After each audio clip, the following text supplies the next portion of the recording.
I'm in Iowa, and in Indiana is getting ready to take on Notre Dame to start the first ever true college football playoff. I mean, I don't think people have taken a second and understood what it all means. True, I mean, there's no more Rose Bowl, right? And the Rose Bowl had been sort of watered down with the expansion of the Big Ten and the expansion of the Pac-12 over years.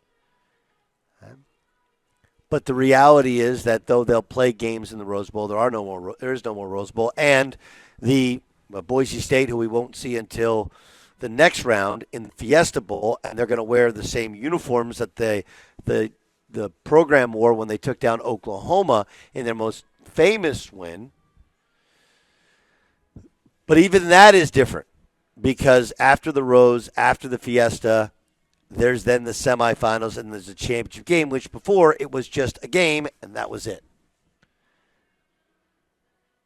Every conference that matters is represented. And I'm sorry if you're hurt by my words that your conference doesn't matter.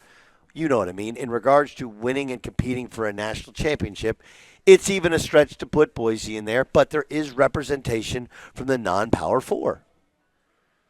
As much as the SEC, by my estimation, deserved more spots, they still only got 3. This is the fairest and most equitable this sport has ever and probably will ever be.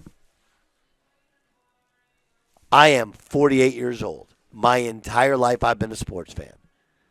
And my entire life they have been talking about, well, college football should just have a playoff like before it was FCS, it was 1AA. 1AA has one. Division II, Division III has one. Why can't Division I football have a playoff and a true national champion? Well, now they do. Like, you may not like some of the teams that are selected. You may not like how they go about picking it. But if you won your conference in any of those 4 leagues, you're in. If you're the best non-Power 4 team, you're in. And then they sprinkled in some others, and they had their own metrics for trying to measure it. I didn't say it's perfect. It wouldn't be the teams that I would pick, but no one can say it's not fair. And no one can say that everyone who truly deserved a chance based upon the outcomes of their season didn't really get a chance. That's it. Again, December 12th, 2024. Excuse me, December, check that, 20th, 2024 is a monumental day. The 3 games are tomorrow, I got it, but the first game, by the way, is at Notre Dame Stadium, a historic landmark on anybody's bucket list. If you're a sports fan, touchdown Jesus in the background. They get snow falling in the bend. And Notre Dame and Johnny Lujack are going to host Indiana. Yeah, if people want to ask or know what today is about in sports, sure, we have other topics. Felt good to watch the Chargers close out a game last night as a Charger fan, right? How many times in the past, like, they're going to screw this one up, Jay Stu. They're going to screw this one up. But they didn't. Big playoff games Saturday, big college football games tomorrow, NFL games tomorrow, NFL games on Sunday. A lot to talk about. But don't get it twisted. Today is a monumental day. In not just on our lifetime, in my adult lifespan. We've had dual national champions.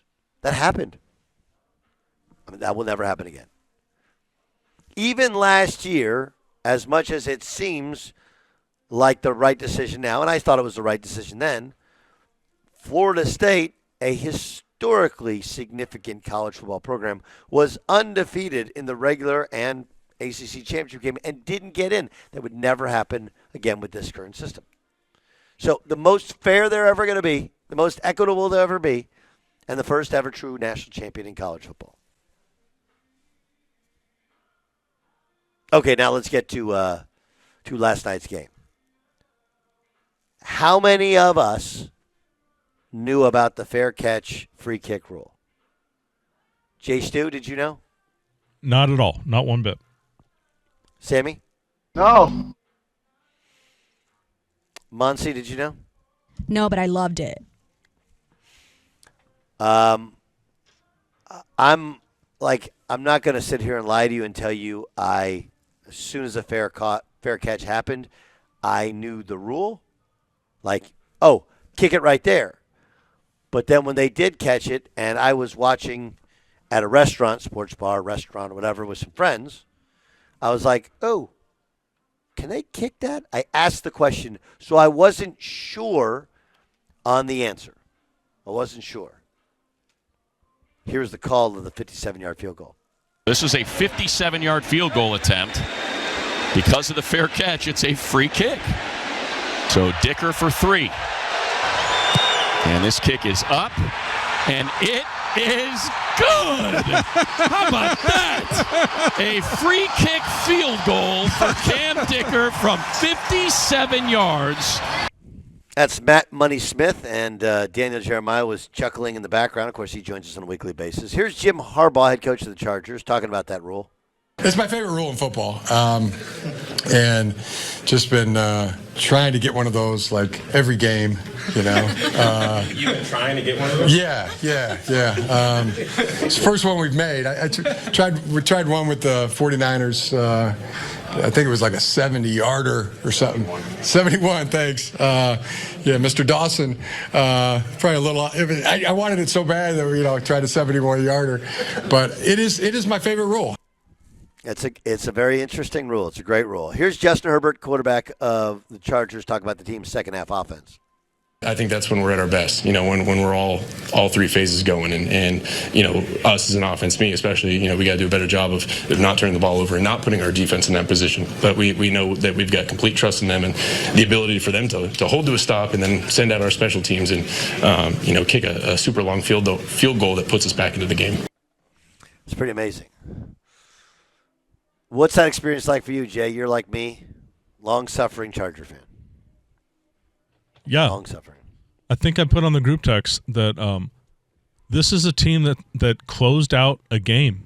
We just haven't seen this in many years. A team that knows how to close out a game. And then a team that can win going away. Not making a nail-biter at the end. And then you add this. And this was definitely one of the staples of the Brandon Staley years. The team was always worse in the second half than it was in the first. It was the reverse last night. Like last night, I sent you guys a text saying, why does Bo Nix look like Joe Montana? Why did Baker Mayfield look like Dan Marino last week? What's going on with this defense? What's up with Jesse Minter? And then, I don't know if maybe he read my group text to you guys at halftime because he completely shut down the Broncos in the second half. This is just an unusual feeling for me. Yeah, it's unusual because it's been so rough for so long through so many different coaches, and it does become a feeling that pervades. I'll just be honest. My team, if you look at our results, first half, our numbers are off the charts, outstanding. No matter the level of competition, except for the Evansville game, we struggle in second halves. We've been trying to identify it all year long. We think we kind of have a little bit of a handle on it, but obviously now we're down our best player, so that's going to be hard, and we'll have to adjust yet again. The issue with the Chargers is not just competence, but also confidence. And even now we're still not totally confident, but it's like the Chiefs. The Chiefs are the opposite. The Chiefs they just find a way to figure it out and win games that they have no right to win. And once you get to that point, it's really, really hard to convince a team otherwise, convince a team they'll lose. So pretty awesome night. A rarely used rule in the NFL really helps the Chargers. The Chargers close out a game. I do think they're a notch better than the Broncos. I don't think either team is great or a Super Bowl threat. I think a good portion of it is the crossover and who that division plays. But for a Thursday night, pretty exciting, and Harbaugh never fails to deliver in terms of interesting content.